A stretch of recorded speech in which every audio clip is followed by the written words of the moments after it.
Hi friends, hi hello, welcome back to my channel. If you're new here, hey, my name is Shantel, and I'm so excited for today's video because today is our March TBR, or my March TBR, and I know I haven't filmed a video or uploaded a video rather in quite some time, and I just want to let you know that I am back.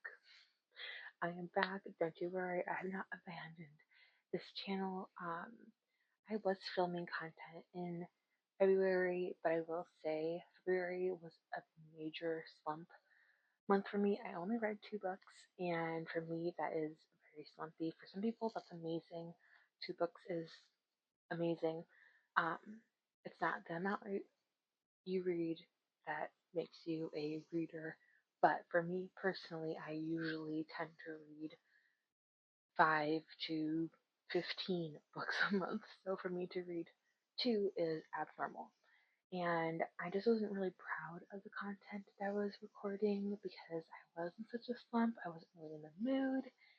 And I don't know. I don't want to put out content if I'm not happy with it. If I wouldn't want to watch it as a viewer, why would I put it out for you? If that makes sense. But without further delay, let's go through my TBR. Starting out strong, we have The Nightingale by Kristen Hanna. I just have a feeling that this one is really gonna take me through a ride. And I have tabs in here just in case, but I'm also petrified of this book. So this follows 2 sisters in German occupied France. And I believe they might be both nurses, or one of them is a nurse. I'm not quite sure.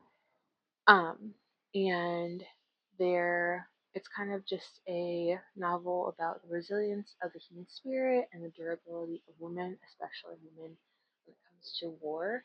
And I heard nothing but high praise for this book. It is super chunky. Let's look to see how many pages. Okay, 564. That is quite long, as you can tell. This book was given to me by a friend, so I really do need to read this book so I can text her and be like, "Thank you for the book. I finally read it." um, but soon to be a major motion picture. I don't know if it is or if that is not a thing anymore, or if it came out, but I haven't heard anyone talk about the movie, so I don't know how accurate that is. But I also do love this cover. It is so beautiful. So I'm really excited for this one. I do have high hopes. I think it's going to be a 5-star prediction.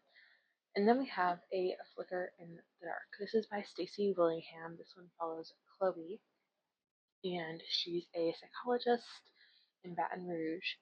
But years previously, 20 years previously, when she was 12, 6 teenage girls went missing in her small Louisiana town. And by the end of the summer, her father confessed to the murders, the crimes. And then he was put away for life, and her family kind of had to deal with the aftermath, and how to get back to normal after something so tragic and horrific. And then basically, she's trying to get ready for her wedding now in the present, and she is working with troubled teens who kind of bring her back to that summer from 20 years later. And then 2 teenage girls go missing, and she keeps on seeing parallels from the past to now, and she's thinking, is there like another killer? Is her dad back or something? Like, what's going on? And yeah, this is a really anticipated book. I just am so excited for this one. I'm actually reading this with a bunch of my coworkers at Starbucks for our little book club that we have. This is our first book for our book club. And technically, I'm not going to finish it this month because I pinky swore I would only read 104 pages, which is to the end of chapter 12. Because I know me, I would just read on and read the whole thing. But because so many people are students and they might not have the time to read extra books, we're splitting it up into a couple months. So until summer when we can read probably a book a month. So I probably won't finish that one, or I won't finish that one because of Pinky Swore. But that is TBR for this month. Our next book is Defiance by CJ Redwine. I have read this book before, but it was roughly 10, maybe 12 years ago, so I don't remember really what happened. I do, but I don't. You know what I'm saying? It follows Rachel, and it's in this like post-apocalyptic, like I can't say a word, world. This kind of like dystopian world. It is a fantasy, and there's this like monster that lives in the wilderness, and she lives in a city that has this big like wall around it, and there's like the governor or mayor of the city who's super corrupt, and basically um her father is a courier, and he doesn't return from his mission or his route, whatever you call it, and they're like, hey, Jared, he's most likely dead, like he didn't come back, we're gonna call it. And Rachel's like, no, I don't believe you, but they place Logan, who was Jared's apprentice, as Rachel's guardian, so he's kind of like her protector basically. And she's like, okay, let's go find my dad. So I don't think they find her dad in this book. I'm trying to remember what happens. I don't. Yeah, I know there's going to be like a war that happens, and Rachel and Logan do fall in love. Even though there is a little bit of unrequited love at the beginning. But this is a trilogy. Technically, I think there's 4 books because there's a novella, but I'm not sure when that novella hits, if it's after this book or if it's in between the second and third or after the third. I'm not quite sure. So this book is on here. I just really need to read this book. It's been on my TBR for quite some time, and I just I just want to finish the trilogy. I never finished the trilogy when I was a teenager, so I'm gonna do that now. Speaking of finishing trilogies, we have Vow of the Shadow King. This is by Sylvia Mercedes, and this is the second book in the Bride of the Shadow King trilogy. I adored the first book. It was one of my favorite books from 2025. It was beautiful. This one picks up right after the last book ended, like that night, that day. And it's follows the same cast of characters, so King Vor, Princess Fernine, or however you say her name. It's in the Shadow Realm still, all different things, right? So I can't give you too much of a synopsis because it would be kind of spoiling the first book. But I'm so excited for this one. I really hope that it's not too much of a filler or a fluff kind of book, because I feel like 7 books in trilogies tend to be that, and that's always kind of a irritating thing just to read a book to get to the last book, you know. So fingers crossed this one's another 5 star. Our last two are 2 romances. This one's by Alicia Thompson. It's Never Been Shipped. I actually just got this last week, so I'm really excited. This one follows 2 former bandmates, Micah and John, and the band's coming back together in a way. So I'll read the synopsis to you in its entirety. So Micah's relationship to music is complicated. When she was a teenager, her band took off after being featured on a popular TV show, but the group had barely released their sophomore album before they broke up. Now, over a decade later, the band is reuniting for one more performance on a theme cruise, and Micah is determined to learn from her past mistakes. No losing herself in the music, and no losing her heart along the way.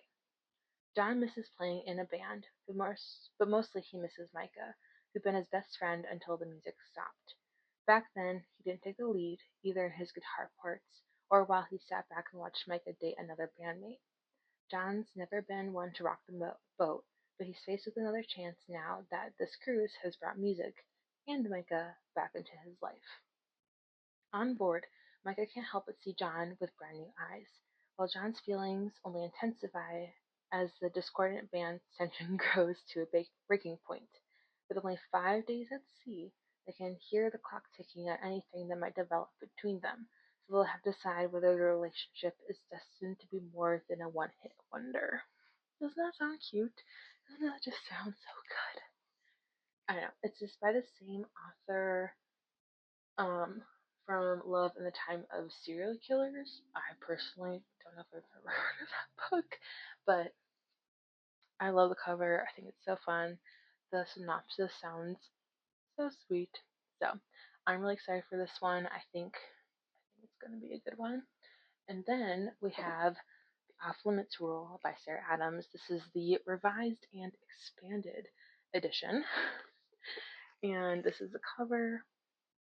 Her covers tend to be quite simple, at least her older books do, but I like it. I like that it's not all over the place. That's just my personal opinion. So this one I think is the first in a duet, but I don't know if you have to read. You don't have to read um, the second book necessarily. Like they're standalones, but they're interconnected, I believe. So this one is about Lucy. Lucy Marshall has hit rock bottom. After failing to succeed as a single mom in Atlanta, she's back home and moving in with her older brother, Drew. Reconnecting with her support system is the right thing to do, but Lucy can't help feel like a failure. Her 4-year-old son deserves the world, and all she can give him is a spare bedroom.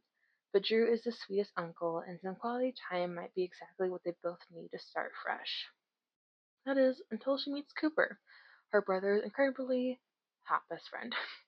When Drew senses something between the two of them, he puts his foot down on any shenanigans. According to him, Cooper is everything Lucy should stay away from: flirtatious, adventurous, and worst of all, non-committal.